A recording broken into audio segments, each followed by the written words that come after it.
to come on the show specifically to, share with us his experience with, how he went about outsourcing the design of his website as well as also the programming of his website. My goal with these interviews is really to give you a chance to get introduced to entrepreneurs who are out there being successful, making use of outsourcing tasks in their business, and at the same in the same point get you a chance to kind of get the front seat to see their experience on a specific topic. And today is really going to be about how my guest Christopher Angel from angelbar.com was able to outsource the website design. So before I go any further, Christopher, go ahead, introduce yourself to the audience.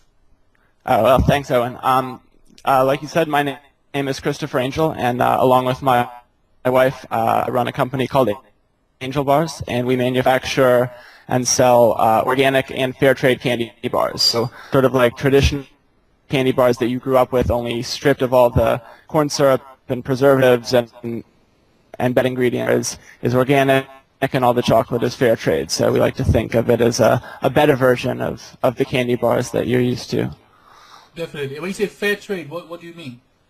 Well, I mean that the products like sugar and cocoa that are imported and that are often grown and harvested using sort of questionable labor practices, we buy them only from suppliers that have certified that there's no child labor and no slave labor on the farms, and that the farmers are paid a premium so that the communities that rely on these crops are sustainable, that they actually get paid enough that they can make a living farming these products.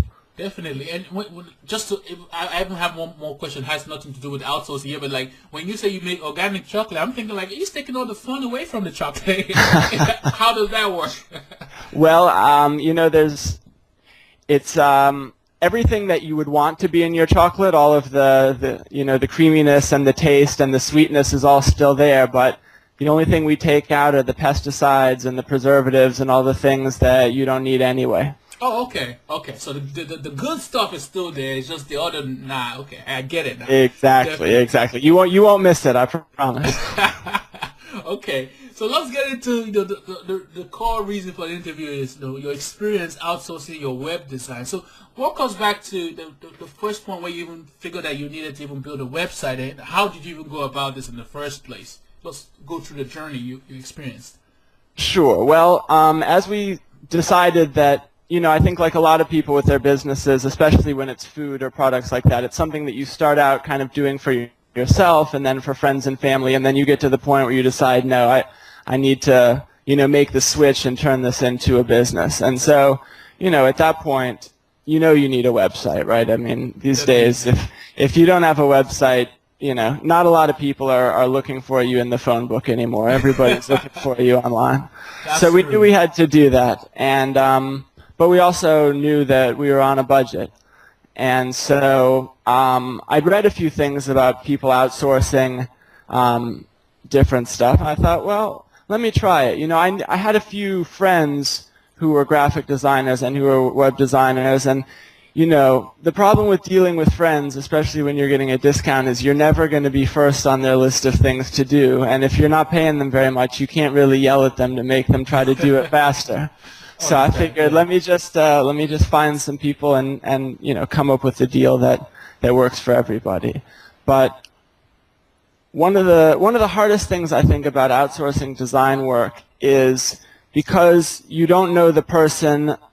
You don't really meet with them face to face, and they don't know the product. Sometimes you don't even really know exactly where they are, right? You may not ever even talk to them. You may communicate only on email.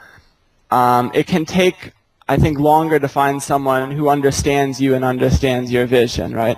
Definitely. So, you want a logo, you want a website that when you look at it, you think, yeah, this represents me, this represents my business.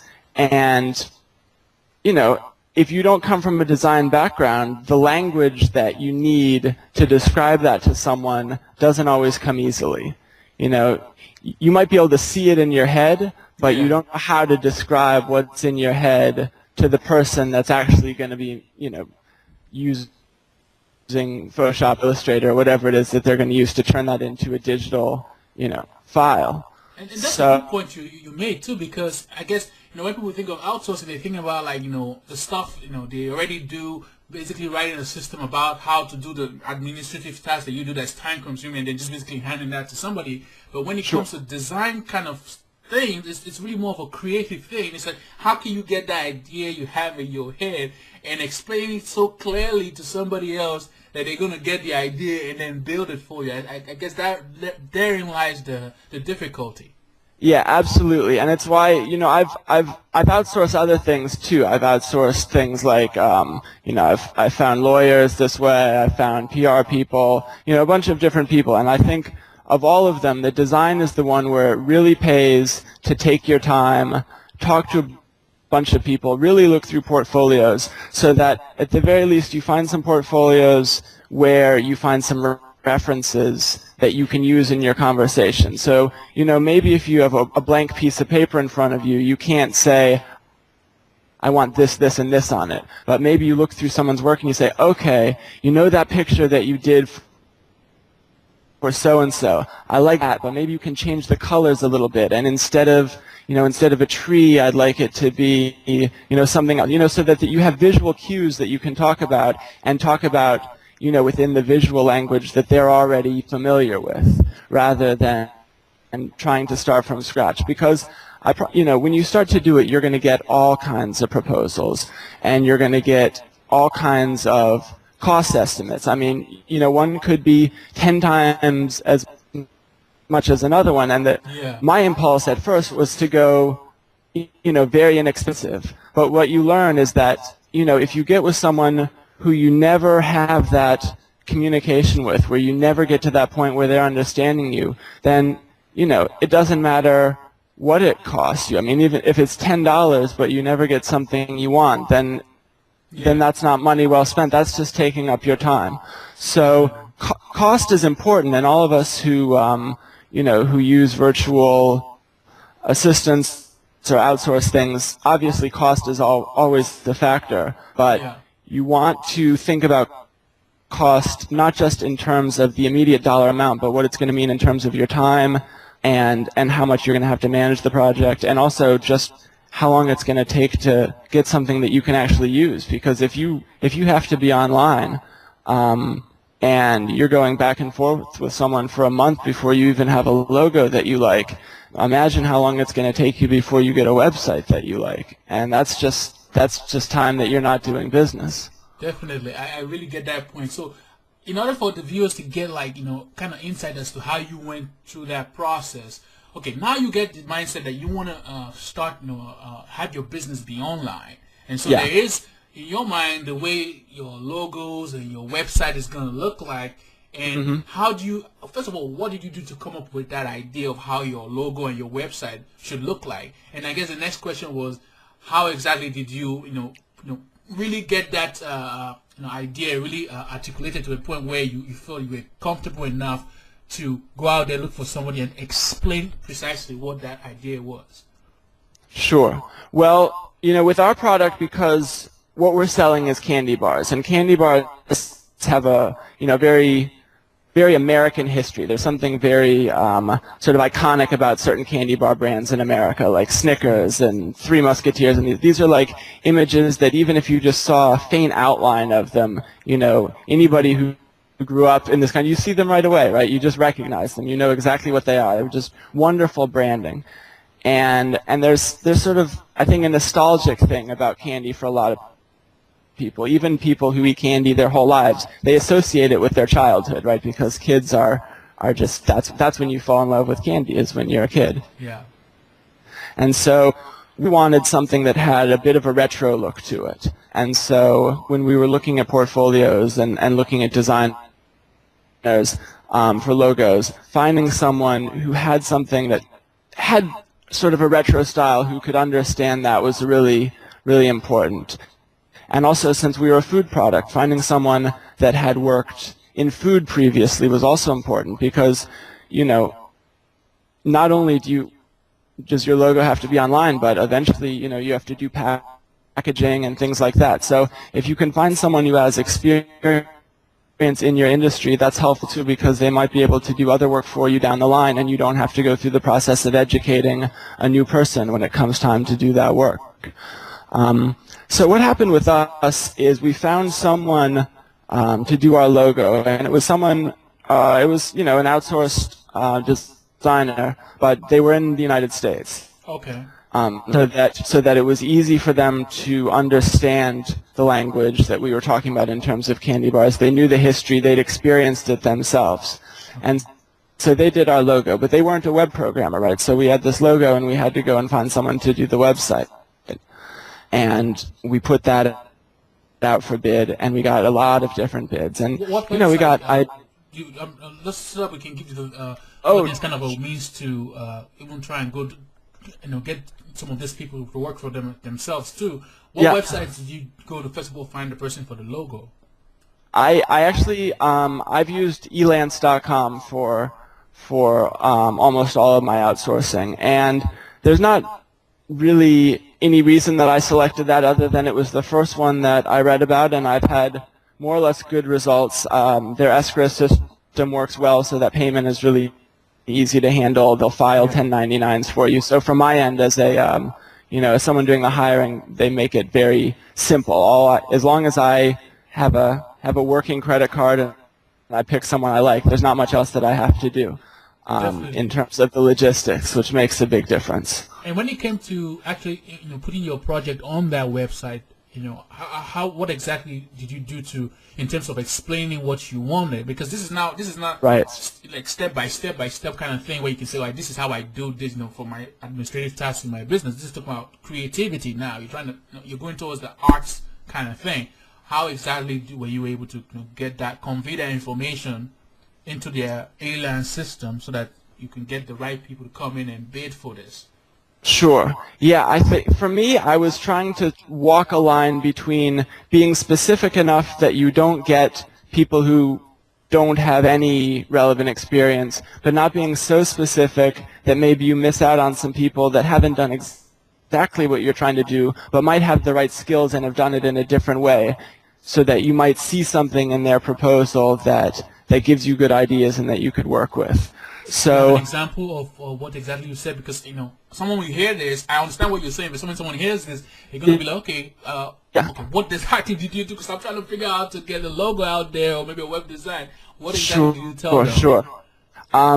Well, you know, what I said is that, you know, looking for a designer who has experience with food, I need a logo for, you know, I think I called it like a confection product. You know, I didn't want to give too many details. You know, whenever you're starting a business, right, you're so nervous that someone's going to like sneak up behind you and steal your idea. It's probably not going to happen, right? I was probably more paranoid than I needed to be, and I think if I had to do it again, I would probably give more information than I gave the first time, because, you know, I maybe I'm wrong, but I don't think there's anybody out there reading Elance bids, trying to come up with ideas for this. The thing too is really, yes, you know, that thing is, you know, you have that fear of, oh, you know, putting out your project on, you know, on a public website like Elance or this, you know, or sites like that. You might feel, oh, someone might steal your idea, but the reality too is, you know, there are a lot of ideas. The people that actually go forward to implement them, they're really a lot smaller. So that's it. You're so right. I definitely get that point. And so now you put the ideas out there. You give them kind of the mindset that it's going to be a food company that they're working for, and you know, I guess you give them some idea about your product and all that you want them to build. And then when they came to you, I guess now at this point they're now applying for the job. What means did you use to choose the right person to help you? Well, at that point, the first thing I do is I probably got 12, maybe 14 proposals for this. And so, and I think I set the bidding period for a week or 10 days. I wanted to make sure that it was out there for a little while. And this was also one of the first times I'd used the system. So, you know, I would say if you have the time, definitely give yourself a little bit of extra time to let the proposals come in, because some people may be finishing up a job, they're not checking the system every day. You know, there's so many providers on there, you never know.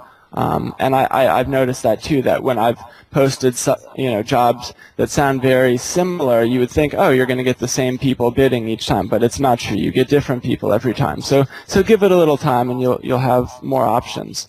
But then the first thing I do is just look through the portfolios, and there are some people right away that you just know it's not going to work. They have a very particular style, and you have to know your style well enough to be able to eliminate, I would say, probably half of the people right off the bat. If you get 12 proposals and you think every one of them might be good, then I would say maybe it's time to take a step back and think a bit more about the direction you're planning your business to go. So true. That's a good point you made, because now you're basically relating how you judge who you pick for the job based on your idea of what you want, and taking the time to go through their portfolio and looking at, okay, how does this stuff that they have in their portfolio, how is this similar to my idea? So that helps you kind of, I get that point.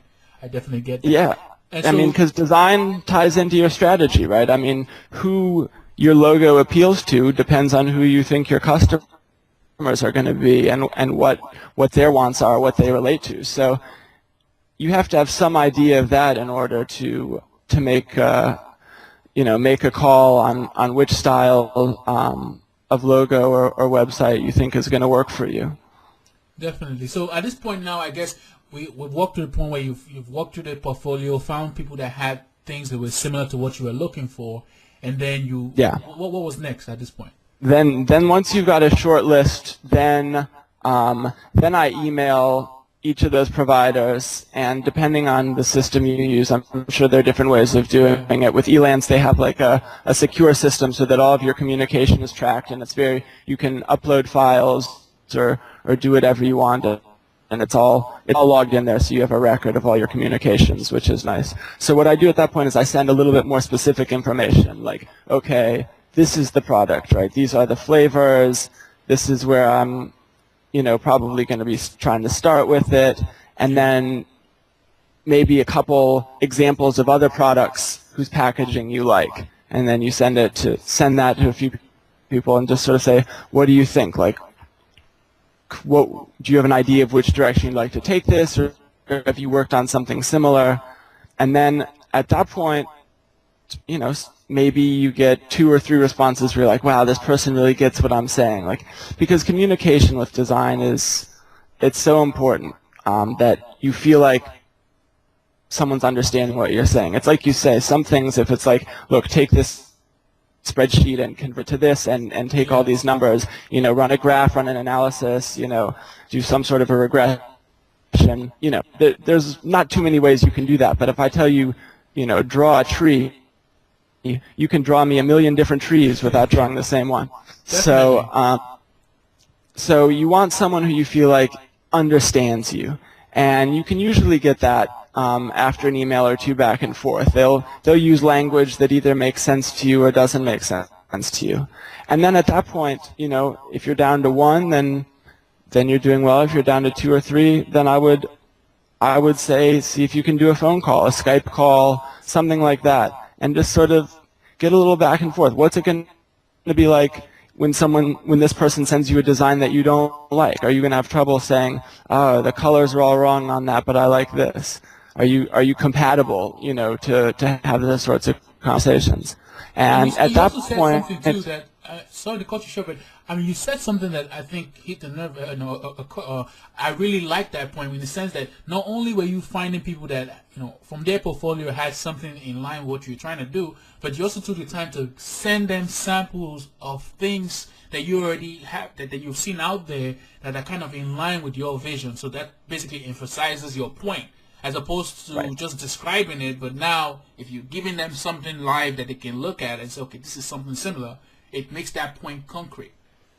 Exactly. And it's also something that I think will, it affects the way they deal with you too, right? Because if you see something in their portfolio that you like, and then you send them an example, and they can see how that example relates to their work, then they're going to respect you, and they're going to be excited to work with you, because they're artists, right? And artists, particularly designers like that, don't want to work with people who they don't feel like understand the work that they're doing, right? I mean, nobody wants to feel like they're not being appreciated for what it is that they do well. So by showing them that you appreciate what they do, and what you're asking them to do is something that they already think of themselves as being good at, then that's going to improve the relationship.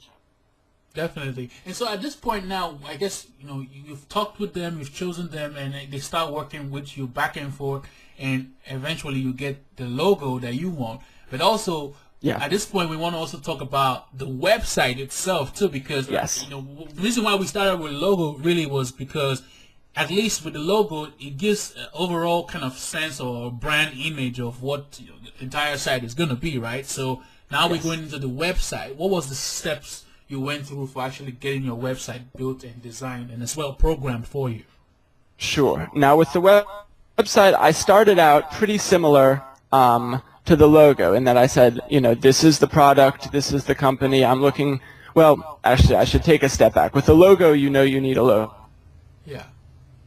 With the website, you need to have a sense of what you want your site to be, right? You don't have to know exactly, but it's a big difference if you just want like a home page and a blog versus you want a home page with 4 different product pages, you want a e-commerce site, you want a blog, you want a database, you want all this different stuff. You need to have some idea because the programming and the design are going to go hand in hand to a certain extent, and it'll affect how whoever you work with goes about working on your site. So you need to know some of that to put that in your description, because you don't want someone to write you back and ask you a bunch of questions about your bid where you think, oh wow, I haven't thought of that, and then you think, oh no, I'm actually not ready to do this, I need to start over. Yeah. You want to be prepared when you post that job. So, and that's a good point you make too in regards to the website, was because a lot of people, when they think about outsourcing, they just get this whole magic mindset that, oh yeah, just give it to somebody and get them to do what I want. But when you talk about the website, you said you need to spend some time to research as to what exactly you want your website to be like. If it's a blog, if it's going to have certain functionalities to it, you need to spend some time to know what those things are in order to be able to ask the provider who is going to help you in maybe even the design part of it, to design those things accordingly. And that's something I think some people don't even want to spend the time to do. Sure, and I understand that. And look, it's possible to get a website done without those things, and it's probably possible to get a good website done, but it's unlikely that you'll get the website that you have in your mind done without those things, And so even if you don't know all the terminology, right, like, a lot of that you learn as you go. Not everybody I didn't know what Drupal was or what, all the different languages that you can do a website in, or, PHP. I didn't really know what those things are, but at the very least, you need to know what you're going to be using the website for.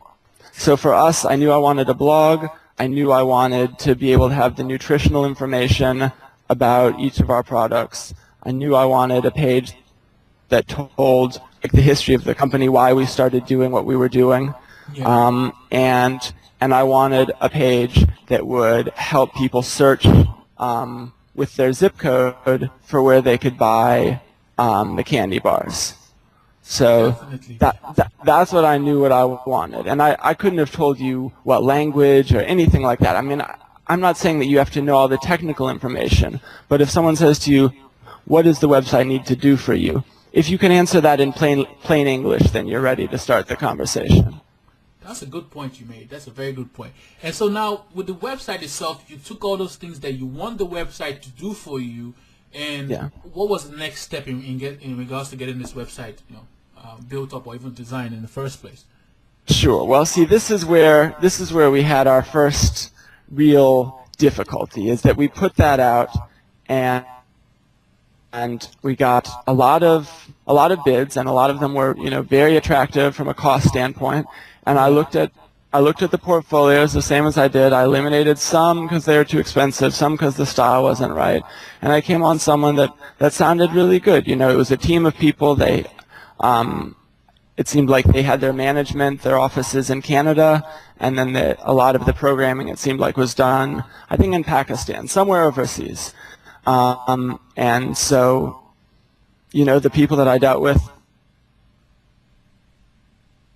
communication, I didn't think that there would be a problem. And so you send them the logo so that they get a sense for what your look is, and you describe the site, and then you wait usually when these people do a proposal, they say you get like 2 drafts or 4 drafts or something. You agree upon how many revisions, or different styles they'll do before they code the rest of the page, right? They'll do like the home page and then work it from there. Everybody has their own deals, and that's something that you can always negotiate. I mean, anybody's happy. Everybody wants you to be happy, right? Anybody who's online doing this stuff relies on good reviews and good word of mouth. So nobody's that I've dealt with anyway. Nobody's out there trying to rip anybody off. Everybody's out there, trying to do good work. And with the website too, you said something about, I guess you guys was run on a WordPress engine, right? That's what the website is run on, right? Our blog is the blog is run on WordPress with a custom template for WordPress, but the rest of the website is now done in PHP. Oh, okay. And I think there was something I saw that you said previously was about how you got the website designed separately by a different company and got it programmed. Well, explain exactly. That. See, so that's what happened. That wasn't what I was looking to do originally. I wanted somebody to design and program it all at once. But what happened is that the people who were affordable enough to program it, the designs, it goes back to what I was saying about people understanding the product, that even though we communicate very well, in terms of language, like language wasn't a problem, but there was definitely a cultural barrier, or there was something where the people didn't identify with the product. They couldn't see where the product fit into people's lives, and they didn't really understand the consumers that we were trying to go after. So what I ended up doing, and this again goes back to saving time versus saving money, and what the real advantage of choosing the wrong, of a provider that doesn't work out is. So after about a month with the people that we thought were going to do it, it was clear it wasn't working. So we worked out a fee where we didn't pay the whole amount, but paid them for their time, and I thanked them. I said, look, it's it's not your fault. It's just we're not a good fit, and they'll understand that. I think most people know nobody wants to work forever on a project that's not going anywhere. It's taking up all of your time, right? So don't be afraid if things not going well to just be frank about it, because it's in everybody's best interest to be spending their time working on stuff that's going to help them in the long run. So anyway, what we ended up doing is finding another designer who was in America who totally understood the whole candy thing. And he said, well, I do design for this, and I work with a programmer, and this is how much he costs. And we thought, wow, I mean, we just can't afford that programmer. It's just too expensive. I said, but if you can just do what you know in design, can we just get that from you, and I'll find someone else to do the programming? And he said, yeah, I don't have a problem with it. Can you hear me? I don't, yes. Okay, yeah. So sorry. I think we got lost based on Skype dropped the connection, but you were saying if you can do what you do best, which was the design part of it, right? So the prototyping, I guess, of how the website's going to look, and then you told him the next thing was, I'll get that information from you. Go ahead. Yes. Yeah, then I'll find someone to do the programming. He said, yeah, that's fine with me. And so, I went back to Elance, and this time I said, I just want, and so, since he was the designer and he knew the design, he could describe what the site was going to be like, right? We had our consultation. He could be like, it's this many pages, it requires this, this, this. He knew the language because he communicates with the designer all the time on other projects. So I could use that language in the post so that the people who were bidding on it knew exactly what they had to do. And I got someone who came in, and his bid was, I think, 1/20th of what it was going to cost to have it programmed by the programmer that my designer used. 1/20th. So in the US. Okay, yeah. So I take it that basically the designer designed the PSD files, which is exactly like a photo frame up of how the website is going to look. And just so anyone who's not understanding what we're talking about, basically to make it really understandable, is like the PSD or the design part of it's kind of like you're drawing kind of like a blueprint of what the website is going to look like, right? And then the programmers are the one that actually do the actual work. They make it work on the web. Putting the engine together based on that blueprint or whatever you want to call it. So, yeah, go ahead. Exactly. No, I mean that's 100% right. So he designed the website in Photoshop. He took our logo and he would send designs and did it very quickly. And then this programmer who I found, and in terms of evaluating the programmer, it's a little different than the designer in that mostly you just want someone who has a decent amount of feedback, people saying that they do the work on time, that they're professional, something like that. I mean, anybody who has a decent amount of good feedback is probably, for doing the programming is probably going to be fine. But yeah. And I was wondering too, because we figured out how you found the designers, but in regards to the programming, at that point when you had the PSD ready, you said you also spent the time and spending time with the designer to learn how exactly will you communicate the ideas of to the programmers that you're going to find on this Elon's website.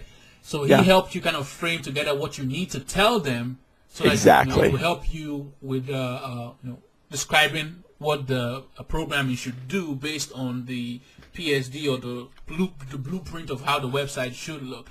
But now, moving to when you're trying to find the programmer itself, you have all this information going from the designer, moving to try and find information from to find the right programmer. What were those criteria you were looking for in order to get the right person for the programming part of it? Well, basically, someone who in their proposal made it sound like they understood exactly what I wanted, right? Because my post mostly used language from the designer because they speak this language better than I do. So if someone could read that and say, I know exactly what you want, this is how long it'll take me, these are the steps that I'll go through, if someone came back with that and they had good feedback that it was obviously and not just good feedback. Actually, I should be more specific. Good feedback on similar projects, right? Okay. On Elance, you can see what work people have done, and so if you're looking for a programmer and someone has 5 stars doing a WordPress template, but what you want is a database, like a Cold Fusion database, or you want to make sure that the feedback is in the same field that you're going to be working. Definitely. But, I see the point in that too. It's still borrowing the same idea from the designer side. That you're trying to get feedback in the sense of what is the portfolio similar to what you have in your mind that you want to have them design. And the same thing now with the programming part is, have they built something, the site, have they programmed the site that looks similar to yours, or maybe kind of have the same functionalities as what you're trying to build? I get that too. Exactly. And once those two things were met, then to be perfectly honest, then I just looked for the best price. And that's smart too, because now you've cut all the costs, because you talk about the culture thing of, because this is the creative part is where the issue was in the first place, and in order for you to get someone that would really get that design that made sense for what you're trying to express via your website or via a logo, because of that cultural barrier, you couldn't outsource that to someone, a designer maybe outside the country, or from a foreign country. What you did was found someone here. So, and they help you because they understood how, the culture and how chocolates, they go together. So they drafted up something for you. But now you took that part, which I think was kind of the hardest part, is you taking the creative part and making it concrete by making it a design people can see. And when you got that part from the designer here in the US, you now took that information and had the code in, which I think it's a lot easier in the sense that, the programmers all know how to program. It's just they need to see what they're trying to program, and you've provided that to them. Yeah, no, that's true. And, there's still little things that'll always go back and forth, like the functionality of the blog, or, the way the database worked. Well, what information do you want to search by? What's in there? And so there is still some back and forth there. But I have to say that my experience was really wonderful, and so good that I've gone back and used this programmer again for other projects, for updates, and I've recommended him to other people. I mean, he is extremely professional, and it worked out really well. And whenever anybody asks me about my experience with with outsourcing, it's my favorite story to tell, because it's sort of an example of, I think in business, what you learn all the time is that everything's a trade-off, right? You never have unlimited resources, whether it's time or money or anything. And so you need to know which things you need to spend on and which things you really have to look for efficiencies in. And so this project for me was just a perfect example of spending where it really mattered. For a food product, a consumer packaged good, the visuals are just so important. But to me, the skill of the programmer that I used, I'm sure, is every bit as good as anything I could have found anywhere else. And very fast, very professional, and a good savings. It allowed me to do a site that I never would have been able to do otherwise. Yeah, because if you had gotten everything done here in the U.S., for instance, it probably would have cost a lot more than what it cost you, and that was a smart way of going forward, getting it done. And just for anybody who has that mindset of going out there and having their website built and maybe going through some form of challenge, or how do I even do this, or how do I even afford to do it in the first place? What is that thing you want to leave with them in regards to the ability for them to outsource based on your experience? Well, I mean, the great thing about it is that you're in control. I mean, if you just want to test the waters, you can put out a proposal and you can set the budget and you can see what comes in. And if people come back and say, I can do this for this much, and you think, wow, if that's what it's going to cost to do that, then I can do this, then that meets it. If it all comes back and none of it sounds good, or it doesn't seem like people are within your budget, you're not obligated to do anything. It's fine if you just want to see what people are capable of, you want to put out a job, and if you don't get something you're happy with, it doesn't cost you a cent to try. And just also, if someone was thinking, I want to get this process of outsourcing my website, but I don't even know maybe the terminologies or what programming or whatever should I tell them to do, in terms of what kind of technology can they use to build? I don't even know. I'm not that complicated in knowing what is the underlying engine that runs the website. I don't know this, but sure. How can they get past that challenge and still move forward with the process of outsourcing? That's what I was trying to get at. Sure.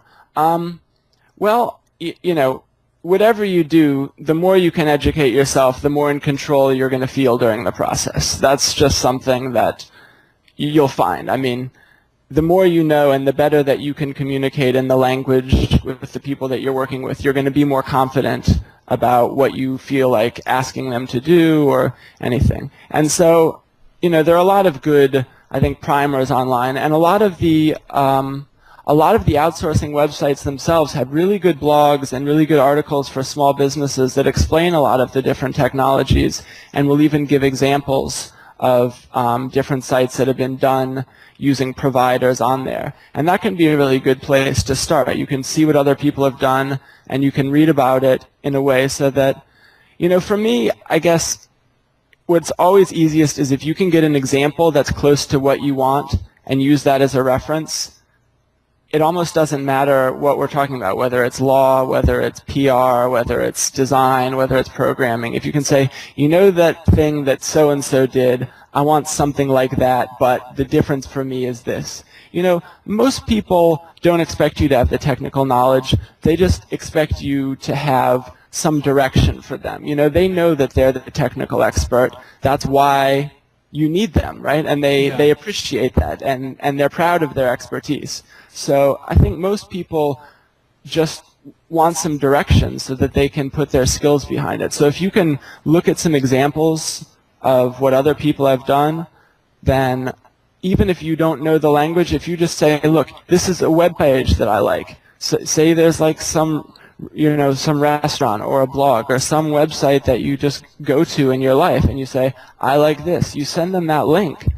That they'll probably learn more from that than you might be able to tell them talking to them for 15 or 20 minutes.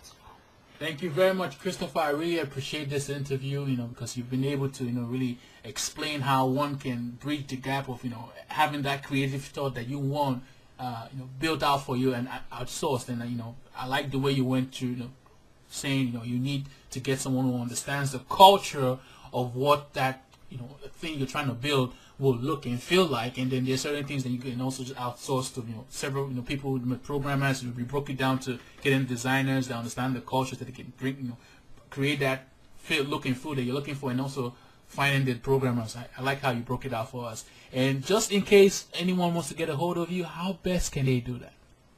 Yeah, you can go to angelbar.com. That's with 2 L's, ANGELLBAR.com, and there's a button to connect with me right off the website. And yeah, I'd be happy. Or if people want to leave comments on your blog, I'll definitely read them over and answer any questions that I can. Definitely. And is there a way for anybody listening to this get a hold of you on Facebook or Twitter? Absolutely, yeah. We're on Facebook. It's facebook.com/angelbars, ANGELLBARS, and our Twitter is Organic Candy Bar.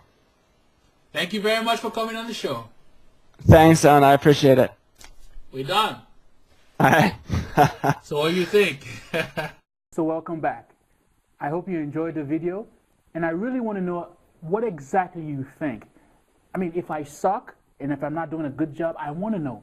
Because by your input and your comments, your suggestions, your feedback, that's how I'm going to improve on the entire package of what I'm sharing with you. I really want to improve so that you know that your time is well spent when you watch my videos. And if I do good on interviews and you like certain things I do, please let me know so I can even improve upon that as well. And I want to thank you really because your time is well spent, and I mean your time is important to me, and I want to make sure that I continuously put this information in front of you. So I want you to join my community. And in order to do that, you need to click on the link that says get the free ebook, enter in your name and email, and you will receive as a gift from me my free ebook titled The Entrepreneur's Guide to Running a Business in the Cloud. The reason I do that is because I want to share with you that information. You can check it out and make use of it in your business. In the same vein, I will be sending you email updates every time I have new blog posts, as well as if I have new stuff that is not even on the blog, I want to share with you. That way we can stay in contact. One more thing. Before you go, I want to also let you know that if you are really serious about finding, hiring, training, and even working with virtual assistants, if right now you want to get that started, why don't you sign up for my free webinar where I share everything about the entire process. And you can get to do that by clicking on the link on the very top of my blog where it says sign up for the free webinar. Again, thanks for watching the video, and I hope to see you next time.